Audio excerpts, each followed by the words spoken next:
Selamünaleyküm. Aleykümselam ve rahmetullahi ve berekat. Nasılsın kral, iyi misin?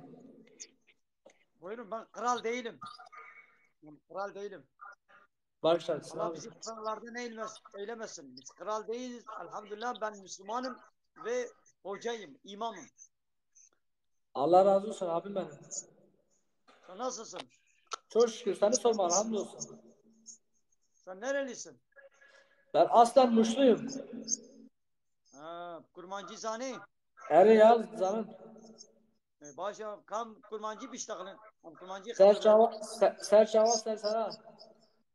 Başa kat çıt ke keyf halete başım. Çok şükür. Evet başım. Allah razı olsun. Ka pırseta hana. Go pırseta haben. Pırseta haben Çe, benim ka. Pırs. çe, Pırseta haben. Bu pırsa. Pırsaj mı bu ka? Soru. Dini ha. soruların varsa soru sor. Ne sorayım şimdi sana? Şimdi hocam ben şimdi dövmeler var şimdi gördüm bak. Evet. Ne olacak şimdi bu öbür dünyada? Onları temizleme, silme imkanı var mı yok mu? Var. Şimdi eğer temizleme imkanı varsa temizleyeceksin. Evet Tövbe hocam. edeceksin. Tövbe edeceksin. Ya Rabbi ben pişmanım. Keşke bunu yapmasaydım. Pişman olduk. Tövbe ettin ve orayı temizlersen Allahu Teala inşallah affeder. Allah Teala bütün günahları affeder. İnşallah hocam, Fakat inşallah. fakat namaz kılmaya engel değildir, yani namaz oluyor yani. Bununla beraber Doğru. namaz olur Tabii yani. doğrudur hocam. Fakat namaz olsa da yine de günahtır yani. Doğrudur hocam, vallahi günah işte cahilliğimize denk geldi. Şimdi Yaptırdık evet. geçti. Ya şimdi bir insan, eğer sen şimdi böyle doğuştan böyle olsaydın hemen giderdin. Valla bu lekeleri ben temizleyeceğim. Eğer insanlar böyle doğuştan böyle dövmeli, bazı yerlerde vücutta dövme olsaydı Başkan. Teşekkür ederim hemen başkan. Sen giderdi, nasılsın, iyi misin? bu lekeleri temizlerdi. Fakat Allahu Teala biz insanları güzel, temiz bir şekilde dünyaya getirmiş, yaratmış. Biz onu beğenmeyip gidiyoruz oraları kirletiyoruz. Doğrudur hocam. Hocam Ee, hocam bir saniye. Hocam bir saniye. Hocaya bir sorum olacaktı, iletir misin?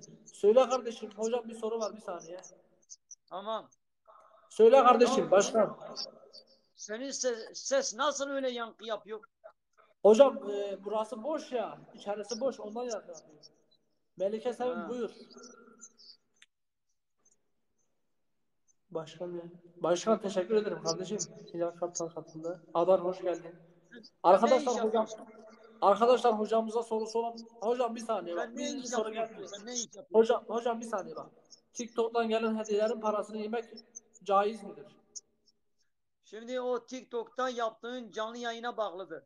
Eğer sen Evet o hocam. canlı yayında İslam'a aykırı canlı yayın yaparsan, İslam'ın haramlarını, yasaklarını ihlal edip çiğnersen, Doğrudur İslam'ı hocam.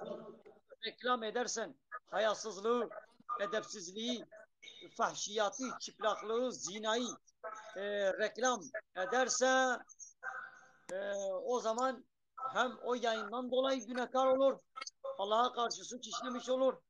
Çünkü kötülüğün reklamını, propagandasını, içkinin, kumarın, çıplaklığın, zinanın, fuhşiyatın, edepsizliğin propagandasını, reklamını yaptığı için oradan günahkar oluyor. Oradan gelen paralar da günahtır. Fakat İslam'ın Bir soru daha olacak hocam.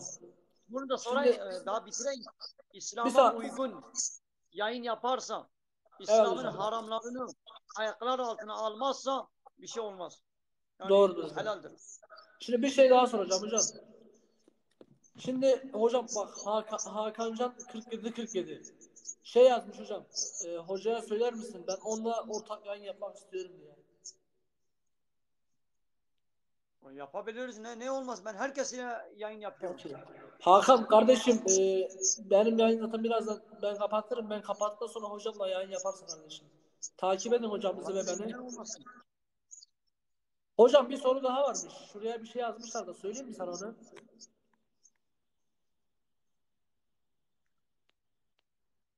Hocaya bir sor. Hakancan teşekkür ederim. Tamam o zaman beni ortak yayına alsın kardeşim. İletsene ben onun yayınına giriyorum. Hocam birazdan arkadaş sana yayın isteği atacağım. Hocam Hakan 47 sen de yayın yapacaksın hocam. Hocam bir soru daha geliyor. Takip evet buyur kardeşim söyle sorunu.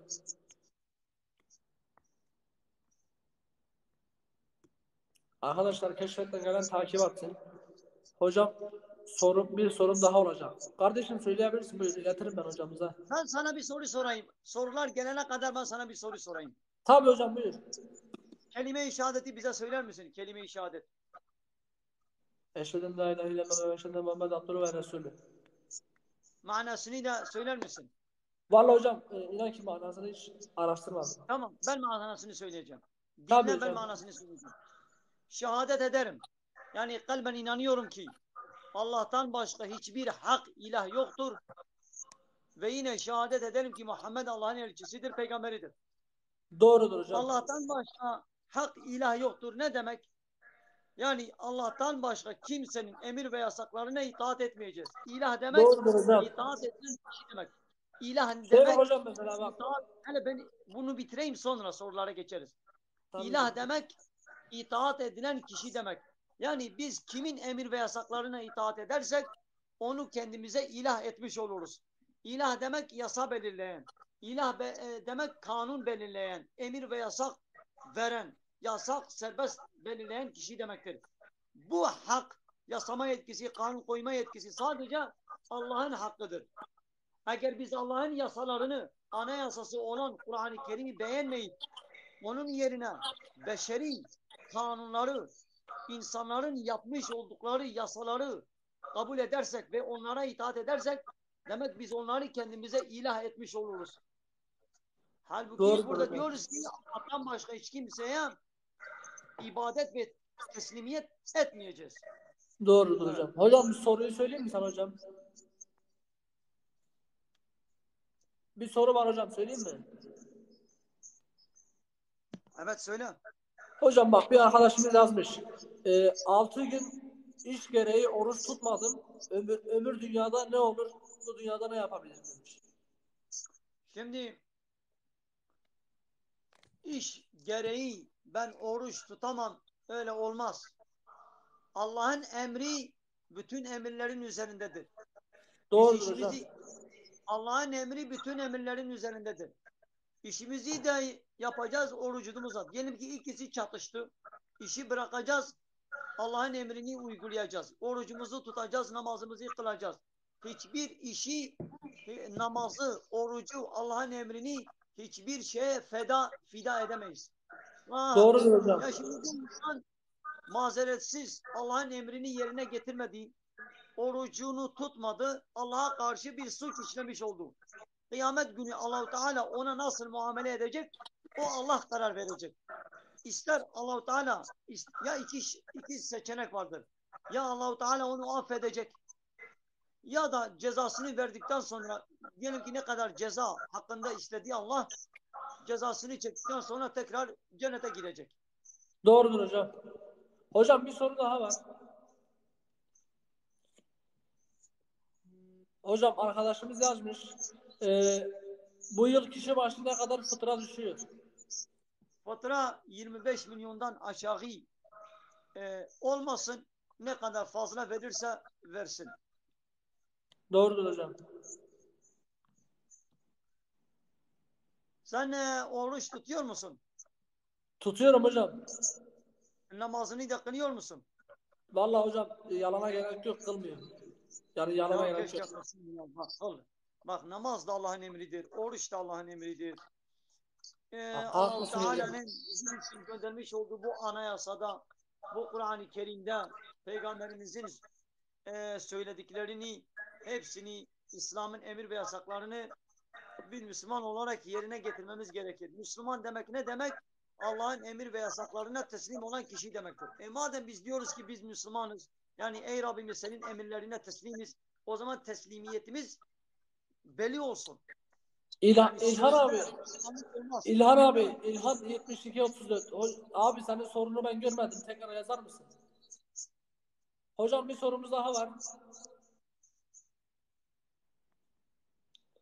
Şimdi hocam arkadaş yazmış, kardeşim hocaya söyle benim bazı sorularım olacak ya da çekiniyorum. Böyle çok soru sormam. Kardeşim sen söyle de sorarız. Hocam şu arkadaş demiş ki ne? Ee, peygamber abi desene, dünya peygamberimiz ve onun ümmeti için yapılmış desene demiş. Hayır, Allahu Teala dünyayı, kainatın hepsini insanların hizmetine vermiş, insanları ve cinleri de ona kulluk etsinler, emir ve yasaklarını, kanun ve yasalarını uygulasın diye yaratmış. Evet. Selman Yıldız sıfır kardeşim, sorarsan Helin. Hocam bir soru daha var. Helin takip edersin sevinirim.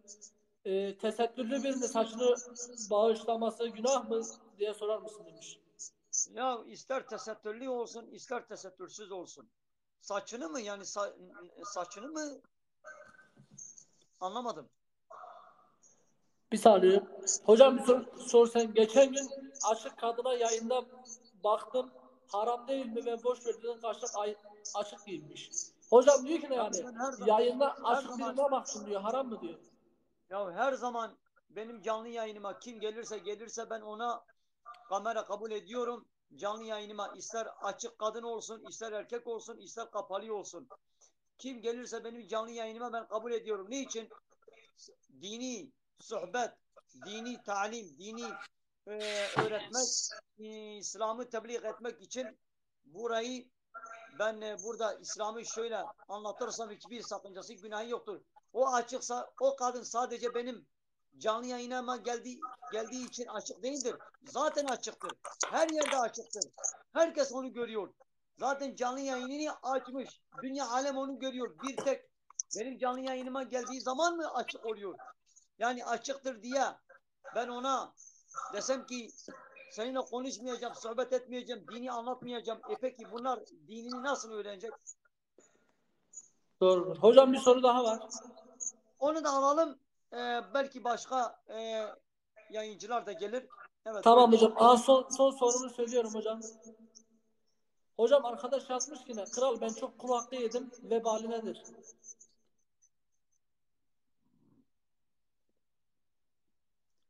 Ya onun vebalini Allah Teala bilir. Biz bilmeyiz yani ne kadardır.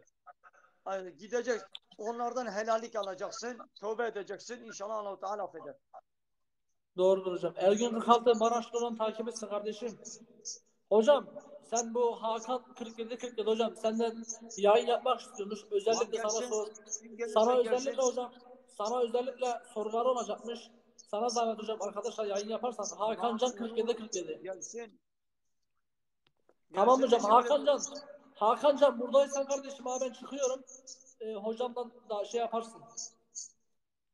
Hocam Evet, haydi Allah bana rahatlık versin. Katıldığın için teşekkür ederiz. hocam teşekkür ederim. Bana var mı bir emrin, isteğin? Sağ olun, teşekkür ederiz. İnşallah Hocam inşallah hayırlı namazını geceler da hocam. kılarsın. İnşallah namazını kılarsın. İnşallah hocam, İnşallah. inşallah. Haydi Allah rahatlık versin. Allah razı olsun hocam. Hayırlı işler, görüşürüz. نايدة كلام كان يقول وري بلا وري يا تماشا وانا چزلامي چي بيرك بي پورا خوا كارن حنا زر يا صور ليخن لي ابا رش بويا غا رش بكير نابي چزلام چي بيرك اباني آزادو وري كلام كان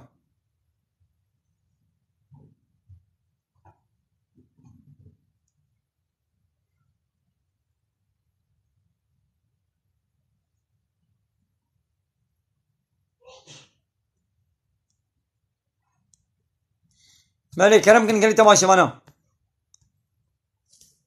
تماشا وانا قال هات Merhaba. Buyurun. Nasılsın? Merhaba, selam. Hoş gelmişsin. Hoş bulduk. Nerelisiniz? Ben Mardinliyim. Siz nerelisiniz? Muş. Ha, tıp kurmancıyzane. Evet, anlıyorum ama konuşamıyorum. Allah. Sen de konuşabilirsin, ben anlıyorum ama. Tamam. Tilkud etmeni, çi iş itki. Vallahi bir iş yapmıyorum ama öğrenciyim. Seni böyle şeyde gördüm. aranılanlarda gördüm. Dedim ki bir istek atayım. Nasıl bir şey herhalde. Farklı bir kişiliği vardır herhalde dedim. Ahlen ve sahlen. Güzeldir, iyidir. Ee, Nerede yaşıyorsunuz? Ben Mardin'deyim. Ha, Mardin. Mardin'de yaşıyorsunuz. Hocaya sor, Nisa suresi 26. ayeti açıklasın. Açıklarız. Nisa suresi 26. ayet. Allah'ın anayasası bizim için göndermiş olduğu bu anayasanın tüm ayetlerini, tüm maddelerini, kanunlarını hepsini açıklamaya hazırız. Ne çekiniriz, ne utanırız, ne korkarız. Çünkü Rabbimiz diyor ki hak Rabbinizdendir. Rabbinizden gelen her şey haktır. Gerçektir, doğrudur. Allah hakkı söylemekten haya etmez, utanmaz, çekinmez. Yani hak olan her şeyi söyleriz.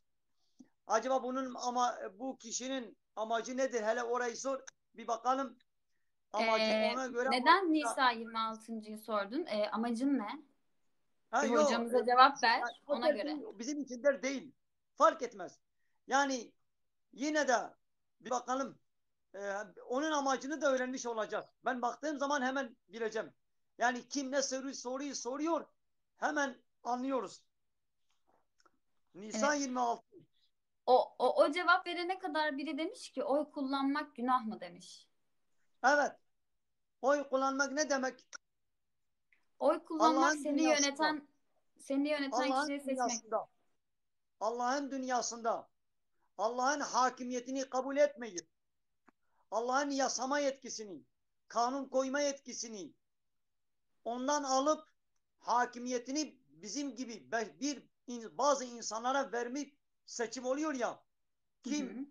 hakim yönetici olsun diye demokrasi, layıklık, beşeri, komünizm, sosyalizm gibi beşeri kanunlarla yönetilip O diyor ki halde bütün hakimiyet liderler milletindir. günah mı işliyor? Hakimiyet milletindir mi? Yok, Allah'ın dünyasında yönetim, egemenlik, hakimiyet, yasama yetkisinin Allah'ın hakkı mı olmalı? Yoksa biz insanların hakkı mı olmalı? Acaba kimindir? Yani Allah'ın dünyasında Peki Allah'ın egemenliği mi olması? Yoksa biz mi kararları vereceğiz? Hayır. Allah diyor ki inil hükmü illa lillahi. Hakimiyet, yönetim, egemenlik, karar, yasa, belirleme sadece Allah'ın hakkıdır. Ben kimseyi hükmümde kimseyi kendime ortak etmem. Ortak şirk etmem. Demokrasi ne diyor? Bu seçim, demokrasi layıklık seçimleri ne diyor?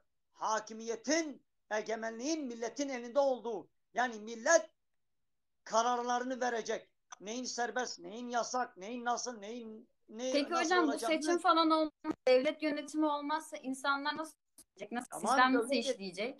yönetim olsun. Fakat devlet yöneticileri halkını Nasıl Allah'ın seçilecek? yasalarıyla, Allah'ın göndermiş olduğu hakimiyetiyle, yasalarıyla yönetmesi gerekir. Allah'ından Yani hakimiyet. şer'i kanunlarla yönetilelim. Şimdiki dünya devletleri kendi milletlerini neyle yönetiyorlar? Kendi Demokrasi. meclislerinin belirlediği yasalara göre neyin yasak, neyin serbest, neyin cezasının olup olmadığını, neyin nasıl karar vereceğini onlar veriyor. Allah'ın vermiş olduğu kararları hiçe sayıp, mesela Allah diyor ki şu serbest, şu yasaktır. Bakıyorsun ki beşeri sistemlerde Allah'ın yasaklarını serbest etmişler, Allah'ın serbestlerini yasak etmişler. Allah'ın ceza hukukuna. Mesela Allahu Teala diyor ki şu suçun cezası budur. Bunun cezası budur. Beşeri sistemler diyor ki hayır. Biz cezaları belirleyeceğiz. Mesela İslam'da hırsızlık eden erkek olsun kadın olsun hırsızlık yaptın mı Allahu Teala'nın belirlediği ceza nedir? Bu Kur'an-ı Kerim'de bu anayasada diyor ki hırsızın eli buradan kesilecek. Allah böyle karar vermiş. Rabbimiz bu kararı vermiş. Fakat beşeri sistemler, beşeri kanunlar ne karar veriyor? Diyor ki hayır. Biz Allah'ın bu belirlemiş, karar vermiş olduğu bu cezayı uygulamayacağız. Haşa, bu bir vahşettir. Bu bir cinayettir. Biz ne yapalım? O hırsızı hapse koyalım. 1-2 ay ya da 1-2 yıl hapiste koyuyorlar, tekrar salıyorlar. Bazı Ben de katılıyorum televizyonlarda hocam. Kesinlikle sadece bence de hırsızlığın özür dilerim lafınızı kestim. Ben de çok katılıyorum. Bence de elleri kesilmeli. Ben size çok katılıyorum. Bir de bir şey soracağım. Şu anda böyle bana örnek gösterebileceğiniz şer'i kanunlarla yönetilen bir devlet var mı? hiçbir devlet yoktur. Hiçbir devlet yoktur. Şu anda dünyanın hiçbir devletinde, hiçbir yerinde gerçek İslam uygulanmıyor. Peki Yoktur. nerede yazıyor hocam? O kesilme nerede yazıyor? Hani eli kesilecek diye hangi surede yazıyor? Maide suresi, Maide suresinde yazılıyor. Öyle bir çıkarmam Hocam gerekir. zahmet olmazsa bir okuyabilir misiniz rica etsek? Şimdi bak, her gün belki televizyonlardan duyuyoruz. Ne diyor? Bazı hırsızlar diyor ki 300 sabıkası, 350 sabıkası aynı suçtan, dolandırıcılıktan, kapkaççılıktan, hırsızlıktan tutuklanmış, serbest bırakılmış. Yakalanmış, bırakılmış. Yakalanmış, bırakılmış. Ha, demek ki beşeri sistemlerin verdiği ceza kesinlikle caydırıcı olmuyor.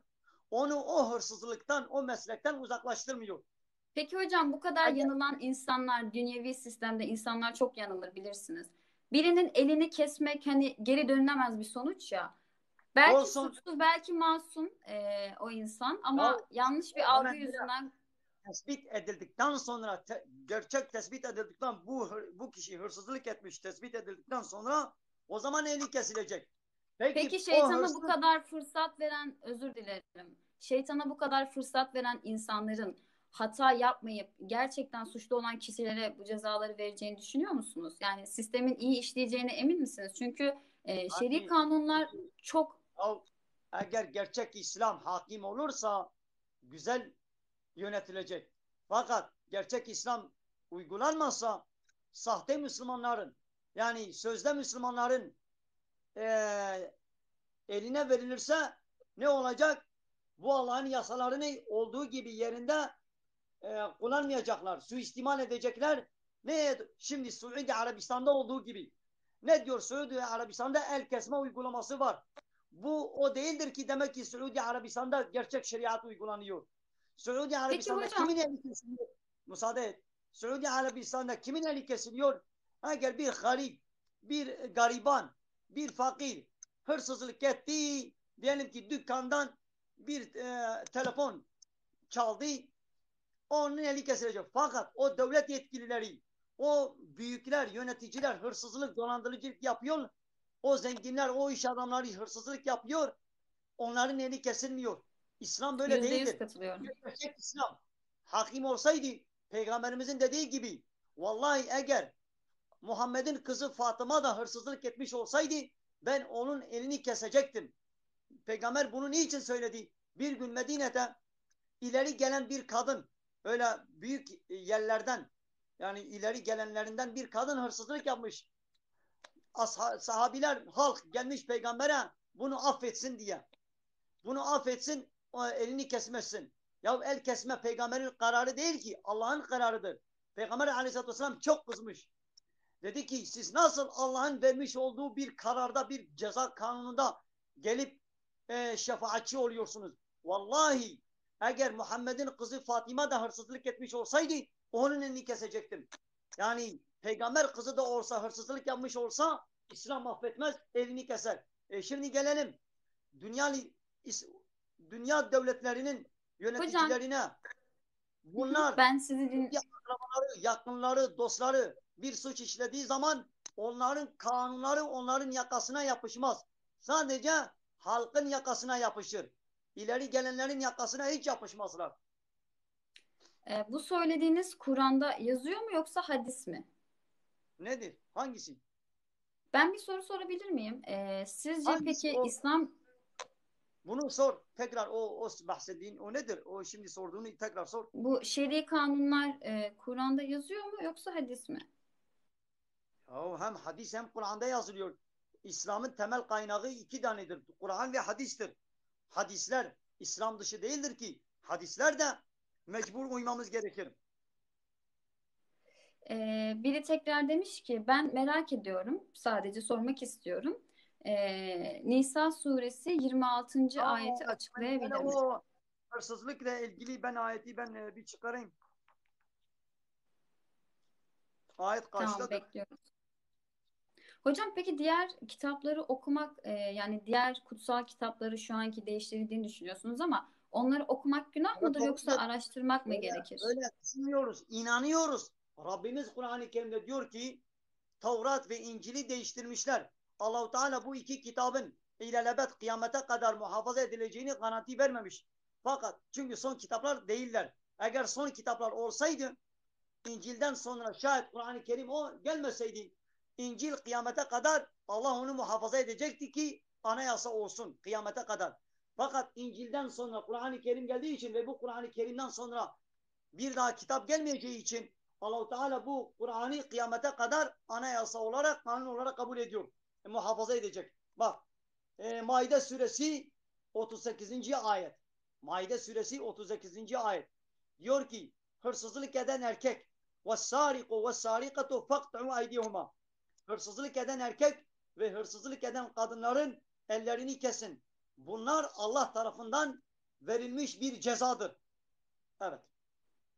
Nisa suresi 24 mi? Hani 34 mi? 26. 26. Ahmet bir Sen, saniye. Hocaya sen 10 namaz tane kılıyor musun? soruyu aynı anda sormayalım. Sen namaz kılıyor musun? Hocam ben açıkçası size bir şeyler soracağım ama birazcık onların sorusu biterse ben soracağım.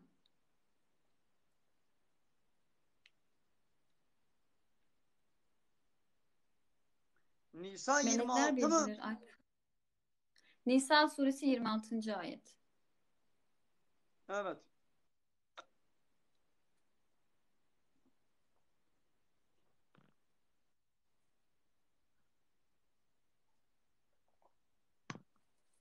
Allahu Teala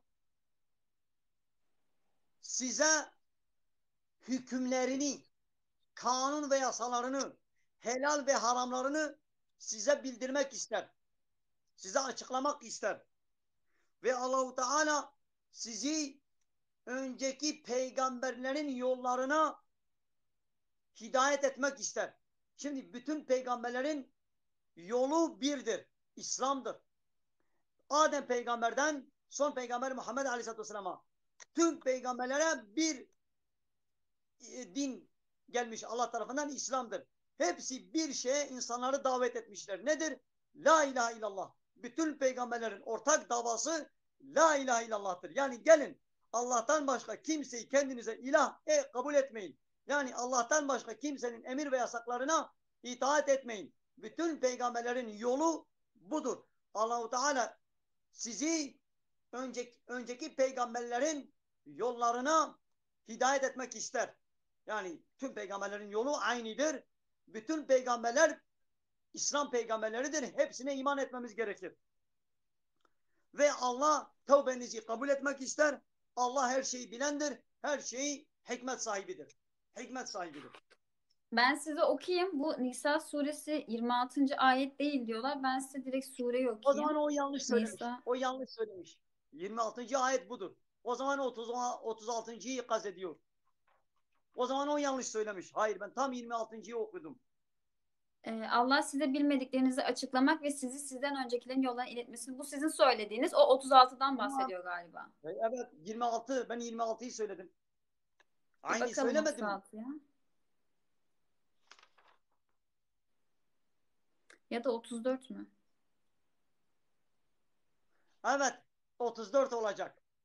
Kadınların yönetici olduğuna, erkekler kadınlara yönetici olduğuna ve kadınların dövmesinden bahsediyor. Derdi de odur. Yani herhalde bu kötü niyetli. Yani Kur'an'da kadınları dövün diye yazılmış. Haşa Kur'an'a bir leke, bir kusur Yok. Hayır almak hocam siz için ön art niyet. yargılı davranıyorsunuz. Bence Yok günahlı yok. almayın. Ön yargılı davranıyorsunuz. Hayır, O ben sadece biliyorum. Bunu ateistler, genellikle ateistler bunu soruyor. Yani Kur'an'da bak kadınların dövülmesinden bahsediyor. Kur'an işte böyledir. Kadına şey diyor. haksızlık ediyor. Elhamdülillah. Yok diyor ki elhamdülillah Müslümanım. Sadece ayet okuyup açıklamasını istiyorum diyor. Tamam, okuruz.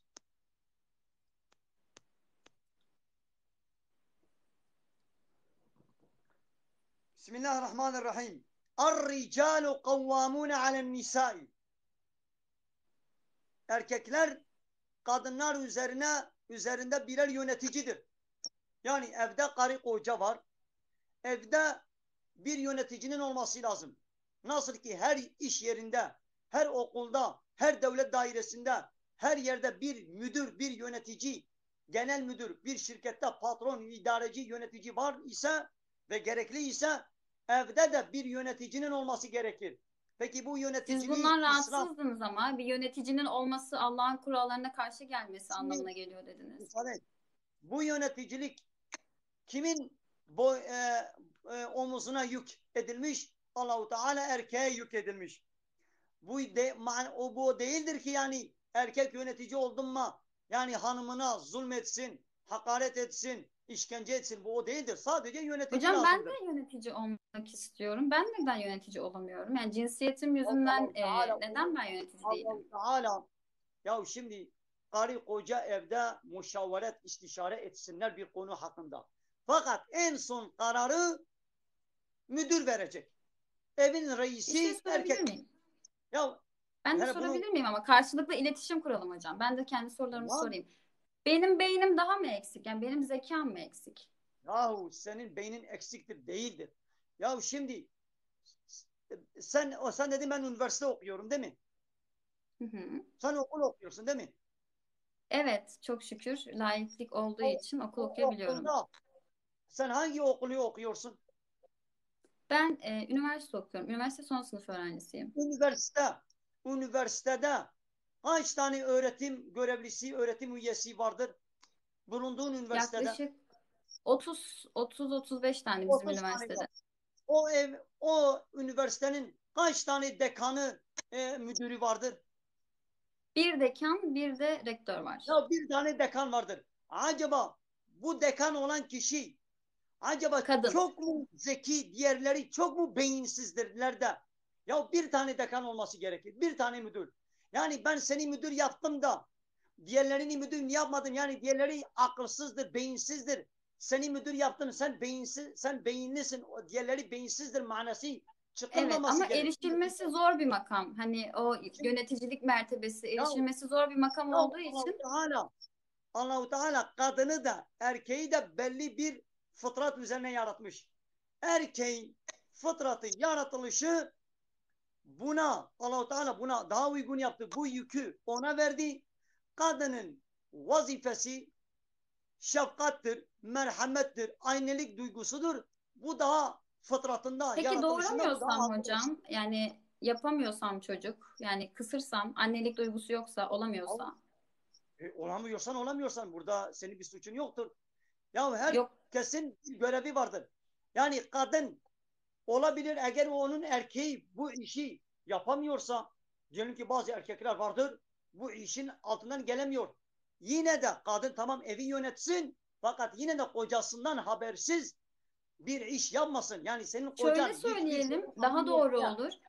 Koca ya tamam eşinden habersiz, eşi kocasından habersiz hiçbir şey yapmasın. Eşitlik olsun. O da ona haber versin, o da ona haber versin. ya Bazen haber versin. erkeklerin göremediğini Ya haber kadınlar görüyor, kadınların göremediğini ya müsaade et. erkekler görüyor. Ya birbirinden habersiz iş yapsınlar demiyoruz. Hı hı, İstişare etsinler, hı haberi hı. olsunlar. Fakat son karar kimin imzasından geçmesi gerekir? Ya Kim daha sonuçta bir son haklıysa, karar kim daha verilecek. doğru Ya düşünüyorsa son onun karar geçmesi verilecek. gerekiyor belki de. Bu Hani son karar ikisinin de kimindir? menfaatine.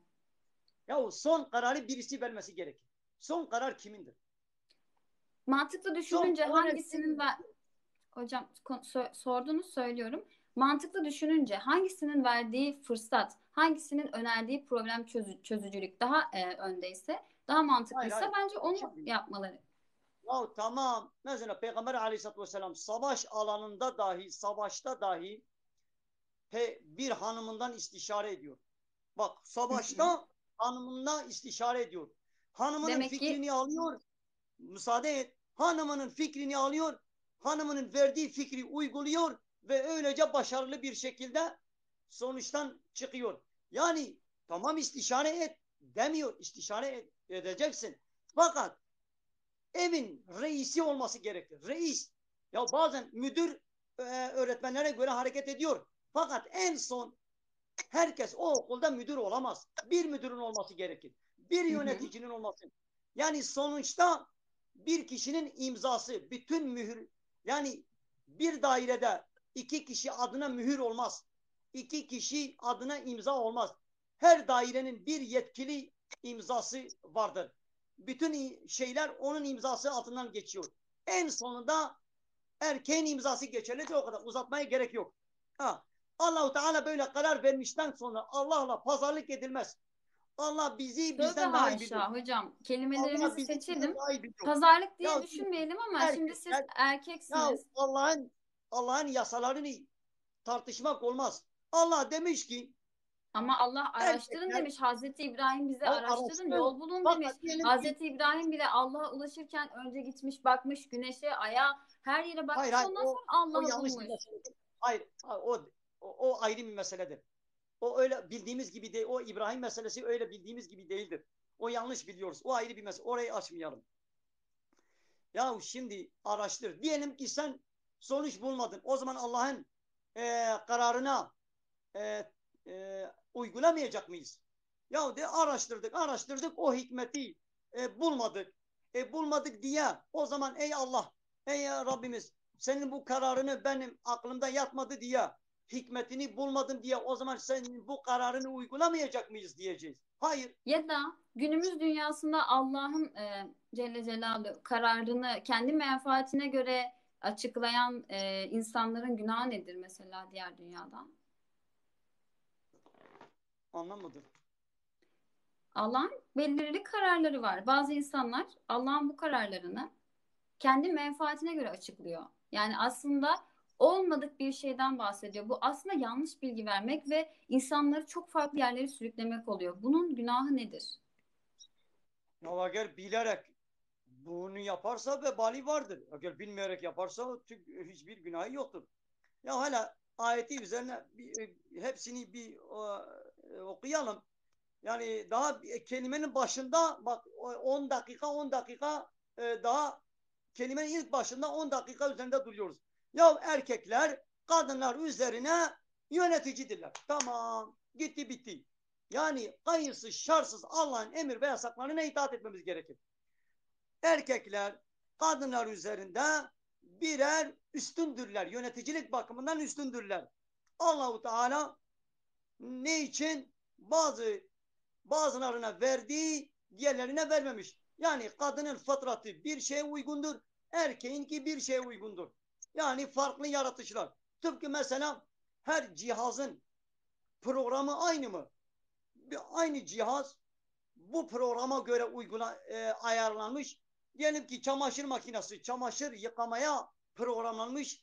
Klima, soğutma ve sıcaklığa programlanmış. Bulaşık Allah makinesi her insanı o bir kadar cihaz güzel yaratmış ki, ya ben daha ama ben bitirmedim. bir şey Her kelimeye söyleyeceğim. müdahale oluyorsun.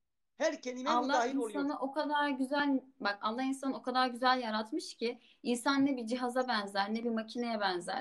Bence Ben insanı tasvir örnek ederken veriyorum. böyle küçük düşünmeyelim. Hayır, Ben hayır. size şu Bunlar bir konuda sakınca katılmıyorum. yok. Bence Ya ama sen hocam siz beni hiç dinlemedin. dinlemiyorsunuz ki. Ya hele yani insanı bir cihaza benzetmekte ne Allah'a hakaret mi oluyor? Bir kusur mu oluyor? Siz Allah'a materyal hakaret değil olarak, ki. Yani hocam siz ya biz materyal diyoruz. olarak açıkladınız. Hele ben örneğimi bitirmediğine müsaade etmedin. Nasıl ki her cihazın hatta ağaçlardan vereceğim. Her ağacın programı ayrıdır. Elma ağacı, muz ağacı, portakal ağacı. Her bitkinin nasıl ki programı ayrıdır. Elma ağacı armut vermez. Armut ağacı karpuz vermez. Belli bir programı vardır. O elma ağacını portakal vermeye uygun değildir. Mesela belli bir programı vardır. Kadın da erkek de Allahu Teala kadının yaratılışı ayrıdır. Erkeğin yaratılışı fıtratı ayrı. Her birine belli bir program vermiş. Bazı yerlerde aynı programlar birbirine uyuyor.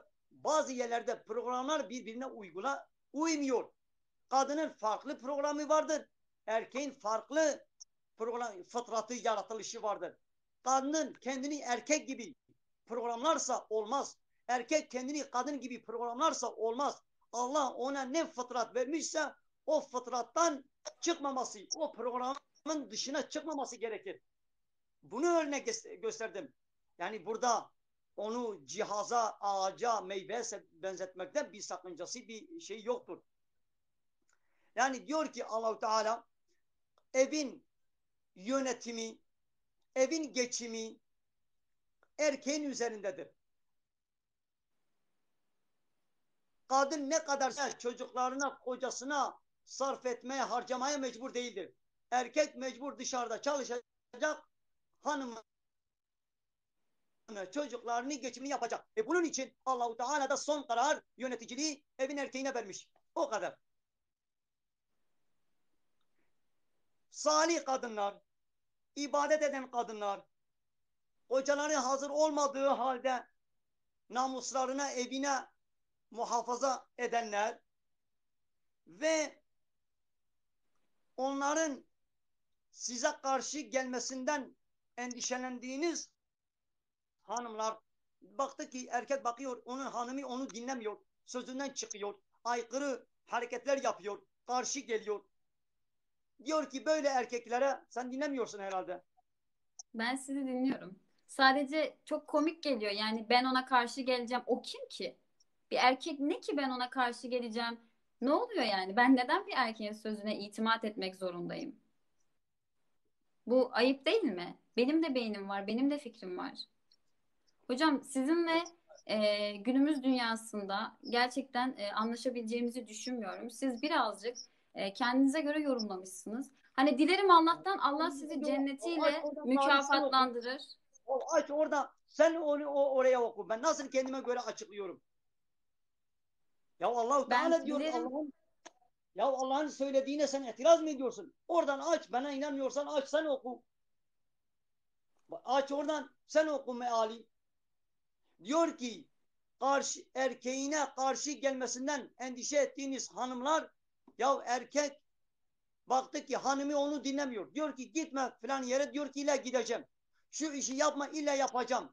Ya müdür o okuldaki tüm 20-30 tane öğretmen vardır. O öğretmenler o müdürün emri altında olması gerekmez mi?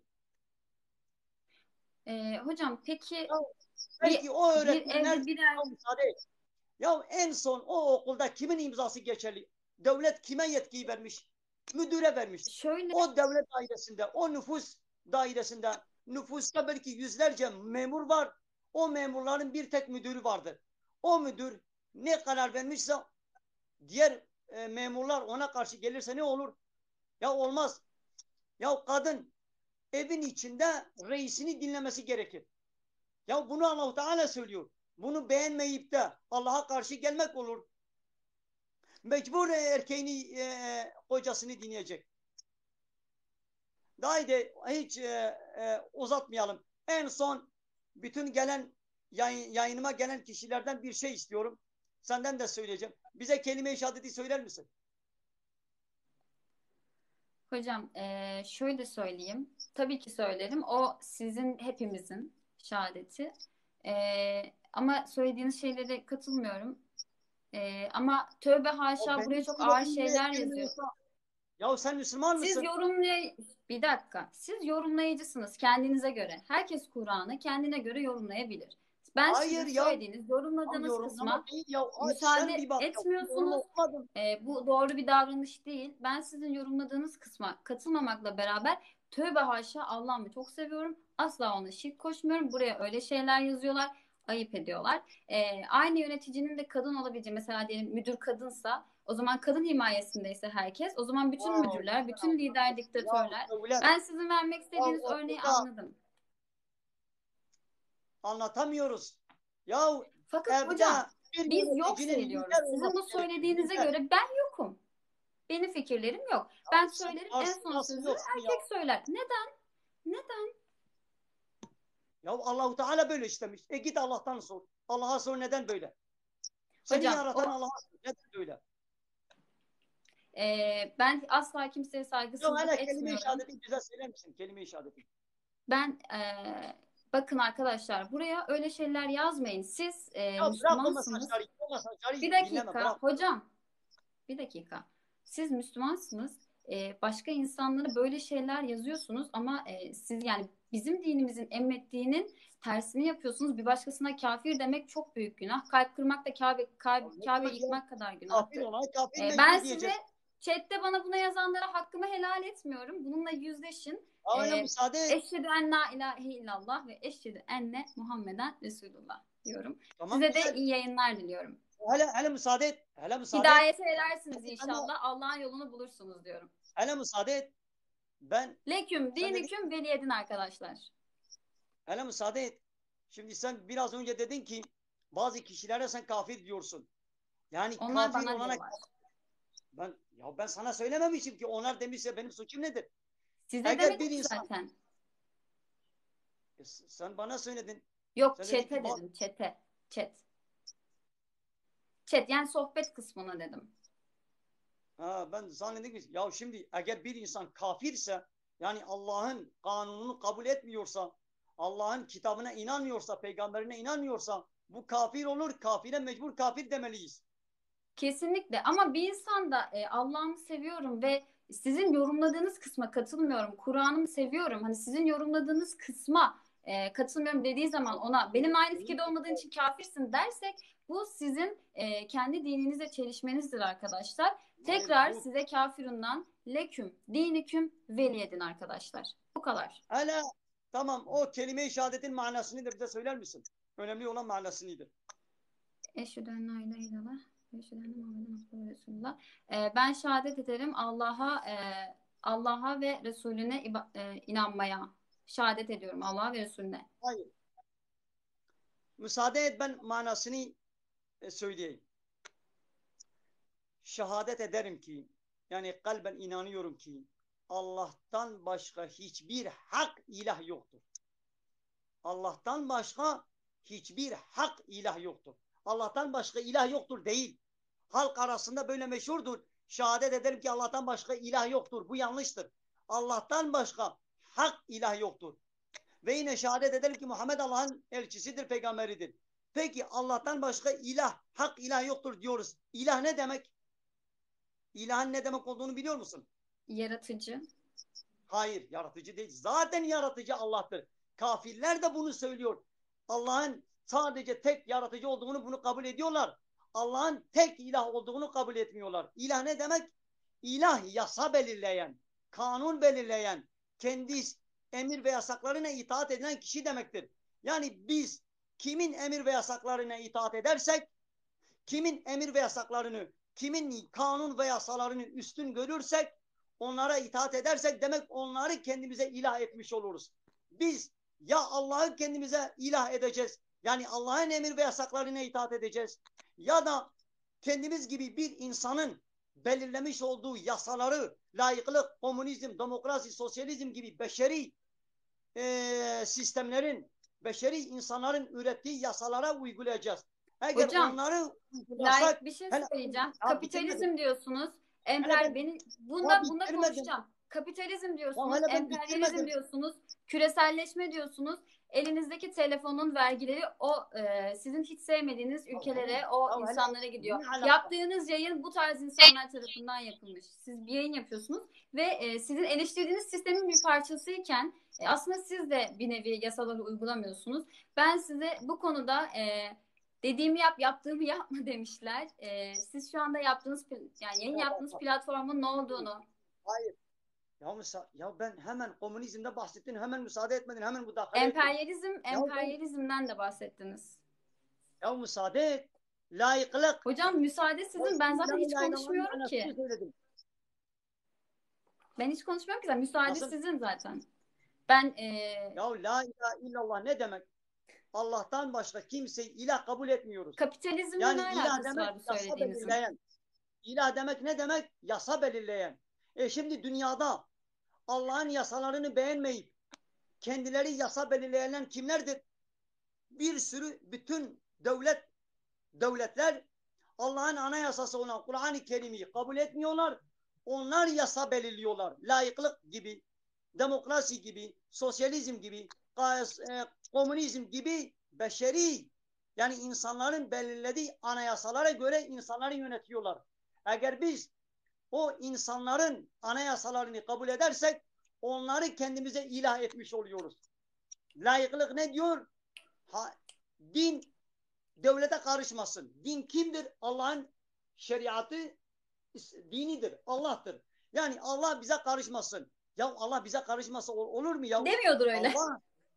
Allah dünyasında yaratmış olduğu insanların vermiş olduğu o hayata karışacak. Allah bizim hayatımıza müdahale edecek. Allah elbette karışacak bizim hayatımıza müdahale etme yetkisi sadece Allah'ındır. Kimsenin hakkı değildir. Demokrasi ne diyor? Demokrasi diyor ki hakimiyet, egemenlik milletindir. Allah diyor ki hakimiyet benimdir. Ben hükmümde kimseyi kendime ortak etmem. Şimdi ya biz Allah'ın yasalarına uyacağız ya da insanların belirlemiş olduğu yasalara uyacağız. Eğer biz o insanların belirlemiş olduğu yasalara uyarsak onları kendimize ilah etmiş oluruz. Peki biz sisteme karşıyız diyelim. Bir sistem bizim hoşumuza gitmiyor diyelim.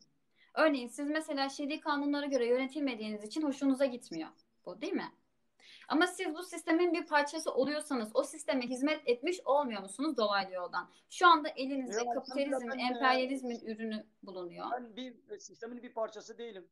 Öylesiniz hocam, TikTok'tasınız. Burası kapitalizmin doruk noktası. Hayır, burada ne paralar dönüyor. Yani burada insanlar... Yani ben bu TikTok'tayım diye insanların kanunlarını mı kabul etmiş oluyorum? Hayır.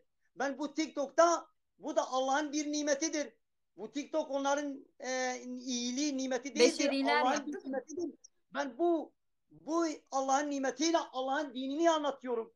Ben Allah'ın dinine Peki hizmet kadın ediyorum. ne olacak hocam? Sizin söylediğiniz kadın ne olacak? Şimdi kadın evde yemek yapacak, akşama kadar bekleyecek, hiçbir şey yapmayacak, işte çalışmayacak. Bunu mu iddia ediyorsunuz? Kadın da Allah'ın bir kuludur. O da Allah'ın kuludur. O Sağ da olun. Allah'ın yasasıyla amel etmeye yükümlüdür. Erkek Teşekkür de ederiz. buna uymalı, kadın da buna uymalı. Yani Ben kadın okuyabilir miyim? Şer'i eşittir. kanunlara göre ben okul okuyabilir miyim? Çalışabilir miyim? Bir işte erkekle aynı ortamda çalışabilir miyim? Tabii okuyabilirsin, çalışabilirsin. Fakat İslami çerçevede okuyabilirsin, çalışabilirsin. Kadının en kutsal görevi annelik görevidir. Çocuklarına öğretmen olacak.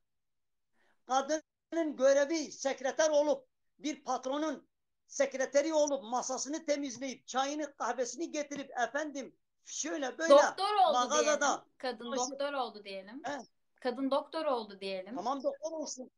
Doktor da olsun. Fakat doktor olsun İslami çerçevede erkeklerle karma karış olmamak şartıyla. Şimdi Hocam mesela görüyoruz. diyelim astronot oldu. Yani astronot oldu. Roketin yazılımını bir erkek kullanmak zorunda. Ama o kadına da ihtiyaç var. O kadının yaptığını kimse yapmıyor. Uzaya bir roket yollanacak. Bu kadınla erkek yan yana gelmesin diyorsunuz değil mi? Mesela astronot Hayır, oldu, uzaya yan yana gidecek gelmez. roketle. Hayır, bir kadın bir erkek beraber hiçbir yerde bulunmaması gerekir. Tek başına. Hocam ama sadece ikisi başarabilmiş. Başka kimse yapamaz. O görev o ikisine verilmiş diye. Mesela Hayır, NASA'da çalışıyor o işte. illa olacak. Şimdi kadının kutsal görevi anneliktir. Çocuk yetiştirsin, uzaya füze yetiştirmesin. Kadın çocuk yetiştirsin. En iyisi kadın çocuk yetiştirsin. Çocuğu İslami edep ve terbiyeye göre onlara hani diyor ana sınıfı, ana okulu. Yani kadın kendi evinde çocuklarına ana sınıfı öğretmenliği yapsın. Kadının görevi anneliktir. Gerektiğinde İslam yolunda cihad edecek. Mecbur kaldığı zaman, ihtiyaç olduğu zaman dışarıda da çıkacak. Ticaretle de uğraşacak. Fakat İslami çerçevede. İslami çerçevede. Şimdi senin şu andaki gibi erkeklerin içinde üniversitelerde, liselerde kadın erkek karma karışık böyle bu şekilde okumaları İslam'a aykırıdır. Neden? Bu kıyafetlerde ya olmaz. Neden? Benzinle barut aynı ortamda olur mu? Hocam yan gözle bakmazlarsa olmaz diye hissediyorum. Ateşle barut Ateşle barut aynı ortamda Hocam olur mu? gayet oluyor. Siz bana kızım diyorsunuz. Ben size hocam diyorum. Bakın nasıl güzel oluyormuş. Daha da öyle olsun. Daha da Allah rahatlık versin. İyi yayınlar. مزاح دو درش كل فيرا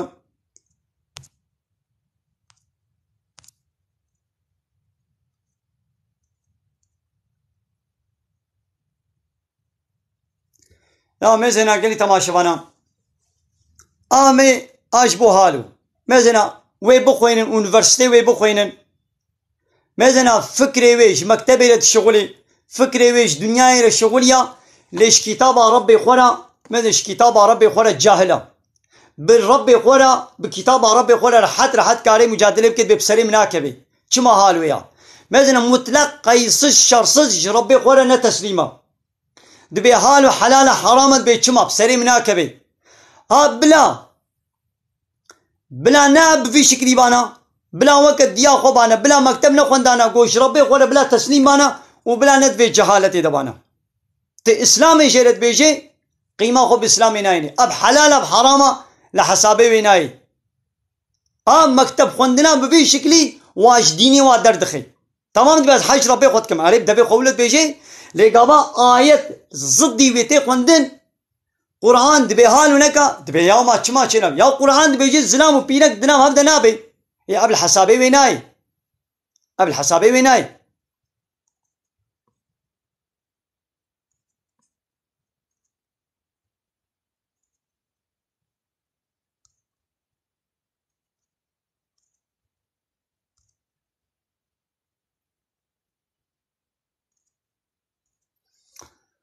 بله قلت تماشا بانا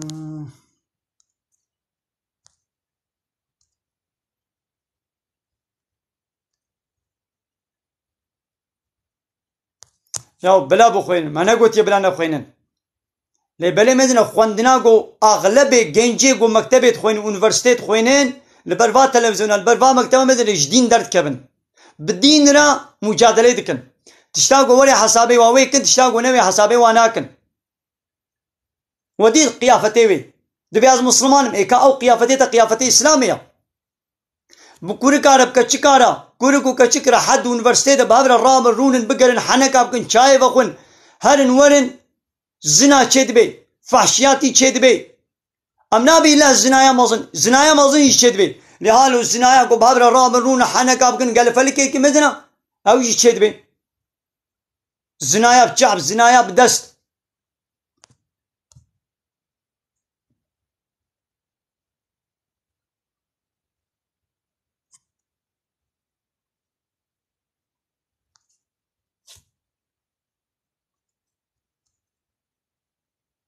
يا تماشوانا بس عمل بدري وشانا خوازن دي بداوي بكين